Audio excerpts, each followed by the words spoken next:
Muhim uqtirish. Türk Dünyası İttifaqlaşış, Yardımlaşış Cemiyeti. Şərq Türkistan İnsan Hakları Gözetiş Cemiyeti. Şərq Türkistan Milliy Uyg'unish Teşkilatı'nın uğurlaştırışı bilen 2022 yılı 1 fevral seyşembe günü İstanbul'da axbarat e'lon qilish yig'ini chaqirıldı. Bu qitimqi axbarat e'lon qilish yig'inida Şərq Türkistan Milliy Uyg'unish Teşkilatı ve Şərq Türkistan Sürgündü Hükümeti tarafından 2020 yılı 7 ayda Xitayning Şərq Türkistondagi Uyg'ur va boshqa turkiy millatlarga qarata yurgizayotgan irqiy qirg'inchiligi, insoniyatga qarshi jinoyati ustidan Xalqaro jinoiy ishlar sud mahkamasiga sunilgan arz va buning uchun Xalqaro jinoiy ishlar sud mahkamasi advokatlarining 2 qatimliq dalil isbot yig'ish, sudning taftish qilishiga topshirish jarayonini tushuntirildi.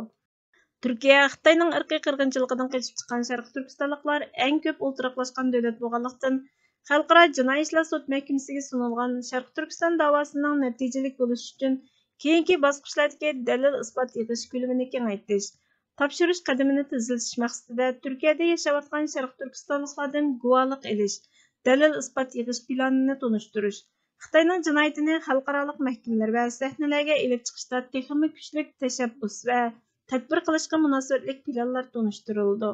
Lohayda turishliq Xalqaro jinoiy ishlar sud mahkamasining da'voga mas'ul advokati Rodney Deksun boshchiligidagi advokatlar atriti, shundoqla Turkiyadagi fidoyi advokatlardan Guldan Sönmez qatorliq turk fidoyi advokatlar, ko'p sonda turk muxbirlarini o'z ichiga olgan chet el muxbirlari va Sharq Turkistonlik omma qatnashidi.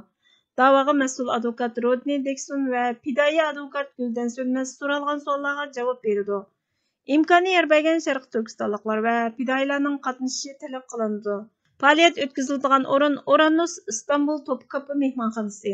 Vaqti 2022 yılı 2 ayning 1 kuni seshanba tushdan burun soat 11. Adresi Zeytinburnu Cevizli Bağ Merkez Efendi Mevlana ko'chasi 112 numar.